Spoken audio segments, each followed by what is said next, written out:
What a gift he would give us to see ourselves as others see us.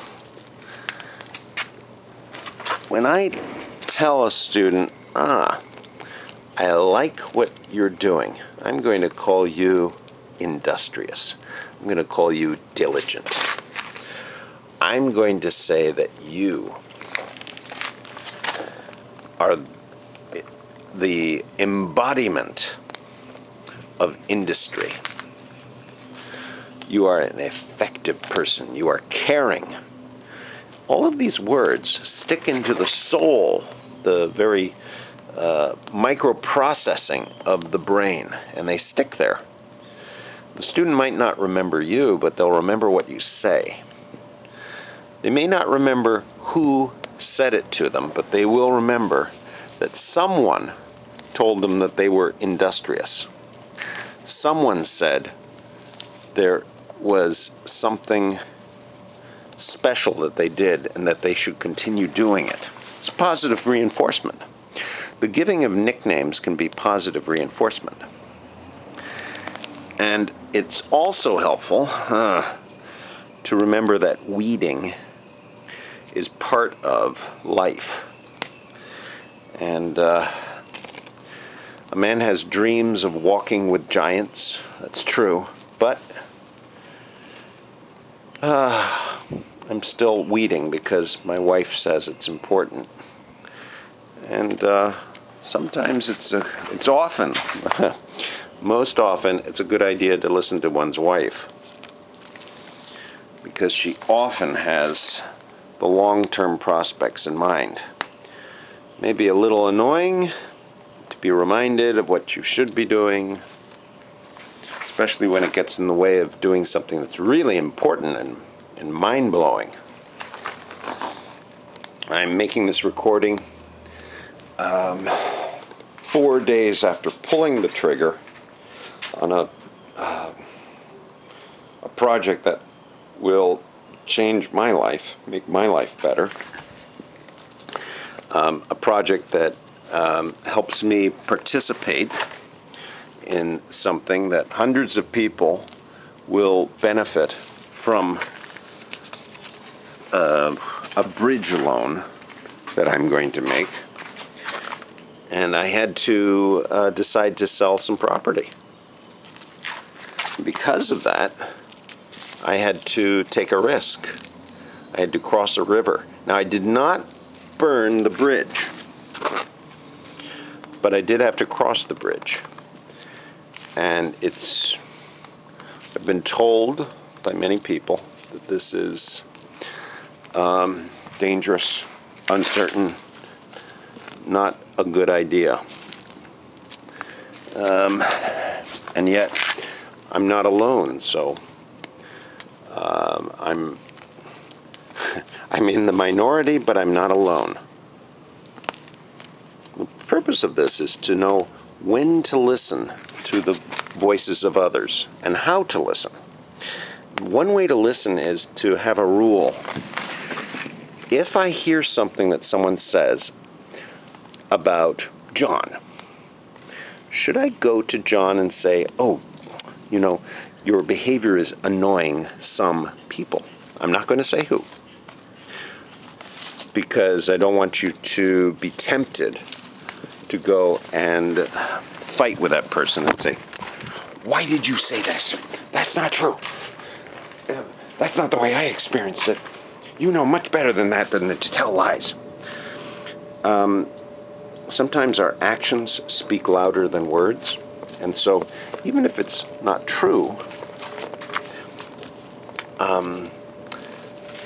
there is certain information that you may not learn unless you agree not to confront the person who said it. What a gift he would give us to see ourselves as others see us. So when you hear criticism of yourself, it may be something that is lacking inside the other person. They may have a poor perspective. Agreed. However, is it possible that there's some behavior change that you can make so that the person would not make that observation again. Oh, she is so self-centered. She only talks about herself. I mean, that's one thing that somebody could say. And people have said that about me when I'm very, very excited about a project and I talk about it and I forget to ask, well, and how is your mother?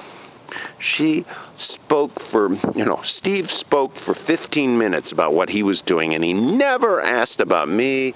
He knew that my mother was sick, never asked about her. He's very obsessed with himself, and he's not aware of the feelings of other people.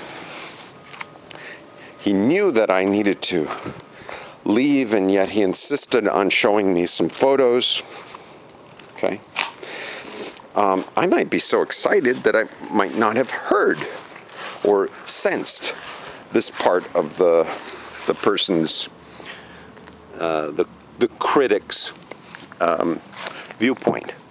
So what a gift it would be to hear from someone else that, John is not really happy with what you did. And I'm telling you this in total confidence, with the idea that you will not go and talk. This is a black hole communication. That's how we can term these things. If something's told to the black hole, you can't escape with that information. You can start changing your behavior, that would be good, but the agreement is whatever's told to you, you have a choice. You can either be told indirectly. This is what some people have observed. But we often want to know, who are these people? And you can learn about these people if you agree never to confront the people about it, never to mention, oh, I heard what you said and I'm going to change my behavior based on what you said. Because, see, that would indicate that the confidence that they had given to another person was broken. The only way you're going to hear how other people feel about you is if somebody breaks a confidence for the higher good. Perhaps John noticed something about you. And so John speaks to Steve, speaks to me. He said, don't tell, Gertrude, what I just told you. In fact, I'll never speak to you again. I'll never talk to you in confidence if you tell any of this. But I'd never put this in writing. I would never annoy you. I would never confront the person directly. But this is what I observed. And I'm telling this for your own good, so that you avoid this person also. Because, Gertrude is very clearly wrapped up in herself. See? Now, for you to get that information, I then have to tell you that somebody told me this information. And then you want to know who, and then you have to open up the black hole. And then I'll say, well, John told me. But you can't confront John. You can't mention this to John. All you can do is you can at least learn what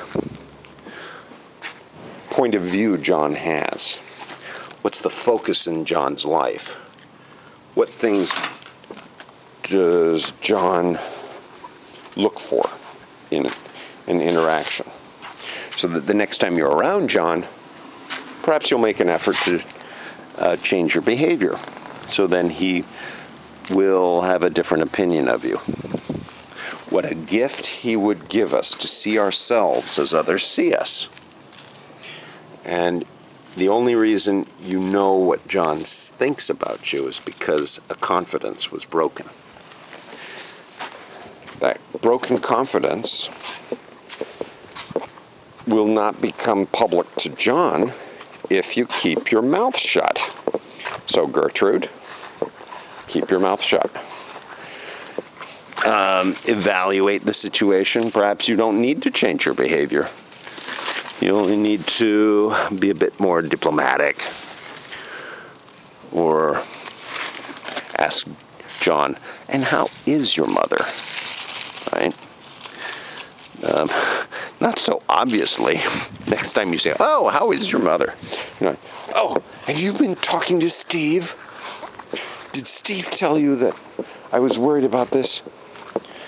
So you have to be clever about when you are dealing with information that comes into the black hole.